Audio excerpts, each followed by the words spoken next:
Iglesia, que Dios les bendiga en esta preciosa hora. Qué privilegio poder compartir la palabra del Señor. Quiero que miremos la palabra de Dios en el libro de Ezequiel, capítulo 22, verso 23 en adelante, aunque todo el capítulo se refiere al mismo tema, a la misma situación. Dice la palabra en el verso 23 del capítulo 22: vino a mí palabra del Señor diciendo: hijo de hombre, di a ella, tú no eres tierra limpia ni rociada con lluvia en el día de tu furor. Hay conjuración de sus profetas en medio de ella, como león rugiente que arrebatan presa. Devoraron almas y tomaron haciendas y honra, multiplicaron sus viudas en medio de ella. Sus sacerdotes violaron mi ley y contaminaron mis santuarios entre lo santo y lo profano. No hicieron diferencia ni distinguieron entre inmundo y limpio de mis días de reposo. Apartaron sus ojos y no he sido profanado en medio de ellos. Y yo he sido profanado en medio de ellos. Sus príncipes en medio de ellas son como lobos que arrebatan presa, derramando sangre para destruir las almas, para obtener ganancias injustas.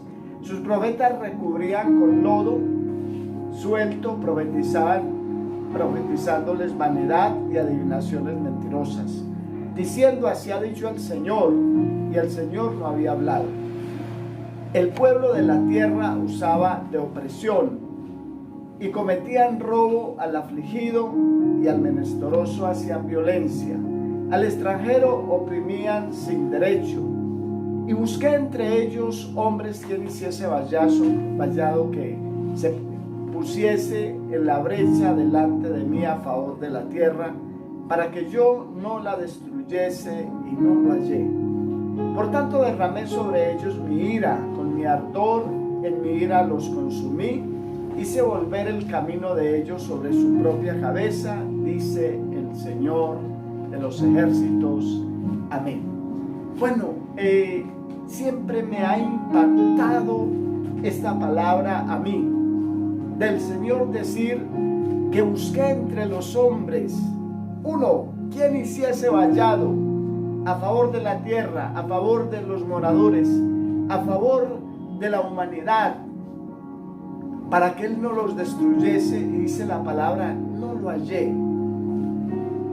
Y podemos mirar la palabra en el libro de Génesis, en Génesis 18, cuando Dios va a destruir a Sodoma y a Gomorra, porque había mucha maldad en medio de este pueblo. Y simplemente Dios le dice a un hombre, confía en un hombre llamado Abraham. Y Abraham dice: ¿cómo vas a destruir esa gran ciudad? Mira los miles de moradores, de habitantes que hay allí. ¿Qué tal que hubieran 50 justos en esa tierra? Y él dice: si hubieran 50 no lo destruiría. Pero si faltaran 5 de esos 50, 45, tampoco lo destruiría. Señor, si fueran solo 40, no lo destruiría. Si fueran 20 y baja hasta 10, y no habían 10 justos. Pero para Abraham saber que no habían 10 justos, tuvo que levantar un vallado, tuvo que predicar, tuvo que orar, y no quedaron 10.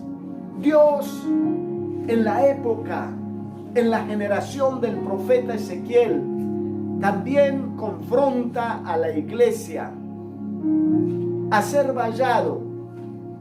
¿Por qué? Porque simplemente el pueblo estaba desbocado.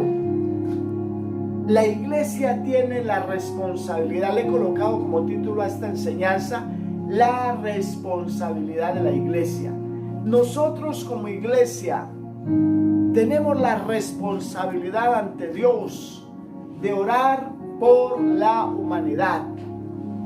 Y acá vemos de que aún los líderes, los profetas, los sacerdotes estaban desviados. estaban caminando en contra de la palabra de Dios, profetizando vanidad, pecado, mentira. Estaban buscando sus propios intereses en la época del profeta Ezequiel. Y yo creo que hoy no es la excepción. Y si nosotros miramos nuestra condición hoy y la comparamos con la condición de la generación del profeta Ezequiel, queda un absorto. Yo creo que la maldad que había allí es poca a comparación de la que hay hoy.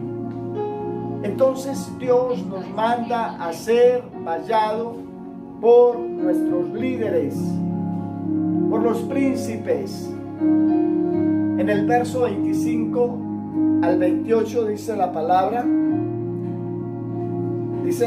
de Dios: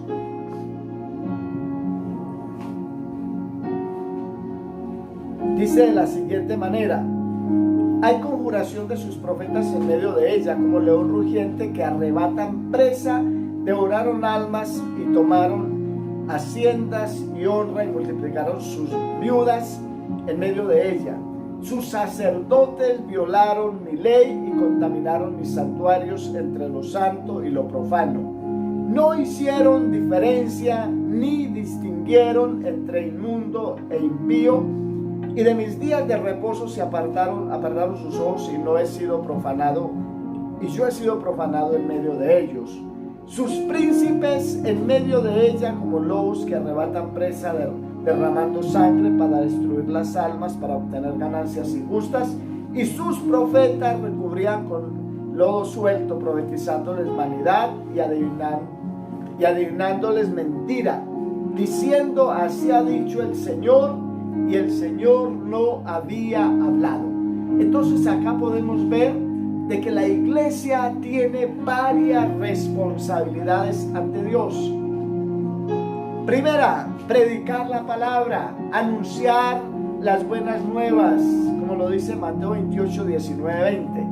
Y segundo, orar. Debemos orar, debemos levantar vallado. ¿Qué es levantar vallado? Anteriormente, alrededor de las casas levantaban unos muros en piedra. Alrededor de las ciudades amuralladas, levantaban esos vallados, esos muros para protección, para cuidarla de los enemigos y de todo lo que pudiera atacar esas casas o esas ciudades. Entonces Dios nos manda a levantar vallado de protección por el mundo, por los líderes religiosos. Podemos ver que en este tiempo los sacerdotes estaban violando la ley de Dios.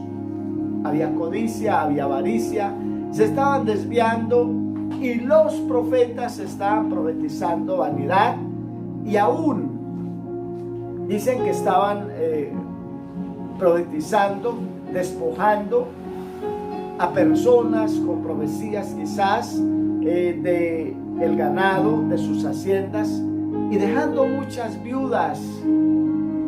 Es muy similar a hoy, pero muchas veces nosotros vemos a los líderes espirituales desviados, los vemos desconectados de la palabra de Dios, los vemos cometiendo sacrilegio, pero muchas veces simplemente los criticamos, pero no hacemos lo que se debe de hacer.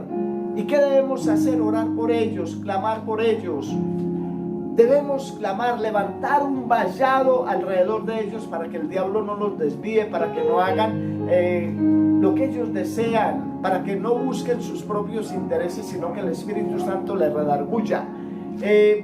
La palabra en 2 de Timoteo nos habla,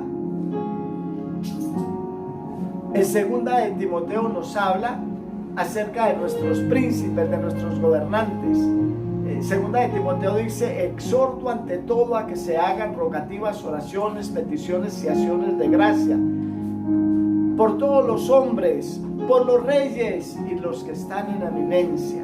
necesitamos levantar vallado alrededor de nuestros líderes. ¿Usted se imagina si nuestros líderes religiosos andan mal? ¿Cómo estarán los gobernantes? No podemos esperar nada nuevo, nada bueno. Si el pueblo, si los líderes espirituales andan mal, los gobernantes, podemos ver que hay corrupción en nuestros gobernantes cada día. Cada día destapan ollas de corrupción. Pero ¿qué hace la iglesia? ¿Cuánto ora por esos gobernantes? ¿Sabe que Proverbios 21:1 me enseña la palabra de Dios como las corrientes o vertientes, dice la palabra, de las aguas está el corazón del rey en las manos del Señor, y a todo lo que Él quiere lo inclina? Hermano, amigo, necesitamos orar, necesitamos clamar por nuestros gobernantes. Necesitamos, si los sacerdotes andan mal, si los profetas, si los pastores andan mal, ¿qué podemos esperar de la iglesia? ¿Qué podemos esperar del mundo? ¿Qué podemos esperar de aquellos que no conocen de Cristo? ¿Quién debe hacer vallado? Y busqué entre los hombres, el verso 30, ¿quién hiciese vallado a favor de la tierra para que yo no la destruyese? Y no lo hallé. ¿Quiénes deben hacer vallado? Muchas veces la iglesia cree que es problema de cada uno. Allá ese gobernante, allá ese hombre o esa mujer corrupto, allá ese hombre idólatra, ese hombre religioso. Pero nosotros debemos hacer vallado como iglesia. Somos los llamados, somos la luz del mundo, somos la sal del mundo, somos los llamados a ser vallado. Usted se imagina 3, 4 de la mañana, ¿cuántas veces te ha llamado el Espíritu Santo a ser vallado? A gemir, a clamar por aquellos que no conocen de Cristo. Pero ¿cuál ha sido tu respuesta? Tengo sueño, estoy cansado, tengo que madrugar. Y busqué entre los hombres quien hiciese vallado a favor de la tierra y no lo hallé. Hoy Dios quiere que la iglesia se levante, porque Dios puede traer su ira sobre la humanidad. Y en Ezequiel 33 nos habla acerca del deber de la atalaya. Y le dice a la atalaya: ve y anuncia al pecador que voy a traer juicio sobre la tierra. Y dice que si el atalaya fuere y predicare, y el pecador se apercibiere de su pecado y se arrepintiere, entonces será salvo. Pero si el atalaya no predicare la palabra, y viniere juicio por el pecado del hombre, el hombre será destruido por causa de su pecado, pero Dios demandará, dice Ezequiel, la sangre del pecador en el atalaya. El atalaya va a dar cuenta a Dios. Hoy necesitamos un vallado, que Dios toque la vida de los gobernantes, que Dios toque la vida de los líderes espirituales que están en eminencia, que Dios toque la vida de todos aquellos que no conocen de Cristo. Y por eso la palabra en 1 Timoteo 2:1, exhorto ante todo a que se hagan rogativas, oraciones, peticiones y acciones de gracia por todos los hombres. Dios no hace acepción de personas. Él quiere que todos los hombres sean salvos. Y hoy busca quien haga vallado. No solamente lo estaba buscando en la época del profeta Ezequiel. Hoy hay más maldad, como lo decía inicialmente. No podemos refutar que hoy hay más maldad. No se compara quizás la maldad de hoy con la que había en la época del profeta Ezequiel. Entonces Dios sigue buscando vallado. Dios sigue buscando hombres y mujeres que hagan vallado alrededor del mundo, para que el juicio y la ira de Dios no venga sobre ellos, para que ellos se arrepientan, para que ellos corrijan sus caminos de pecado. Dios quiere que la iglesia levante vallado hoy alrededor de la humanidad. Hoy sí que necesita la humanidad que la iglesia levante ese vallado. ¿Por qué? En medio de una crisis mundial, de una pandemia mundial, hay temor, hay angustia, hay depresión, hay ansiedad, hay tantas cosas que la oración puede aplacar, no solamente aplacar la ira de Dios, sino traer paz al corazón de ellos. Entonces, como conclusión, al igual que Abraham levantó vallado alrededor de Sodoma y Gomorra, nosotros también necesitamos hoy levantar y decir: Señor, ten misericordia de la humanidad. Señor, mira a ese hombre que está en el pecado, en la fornicación, que está en las drogas, que está en la delincuencia, en la hechicería, en la brujería, en la prostitución. Mira a ese hombre que está en los grupos armados ilegales, haciendo daño. Padre, ten misericordia de ellos, porque tu sangre también fue derramada por ellos. Amigo, tú que me ves en esta hora, quiero que hagas una oración sencilla y que recibas de corazón a Jesucristo como el Salvador de tu vida. Padre, delante de ti, maravilloso Dios, coloco la vida de todos aquellos que no te conocen. Repite conmigo: Jesús de Nazaret, en esta hora te recibo y te acepto en mi corazón como mi Salvador. Te pido que tu sangre preciosa lave mis pecados, que escribas mi nombre en el libro de la vida y que no lo borres jamás. Gracias por tu amor y tu misericordia. Amén y amén.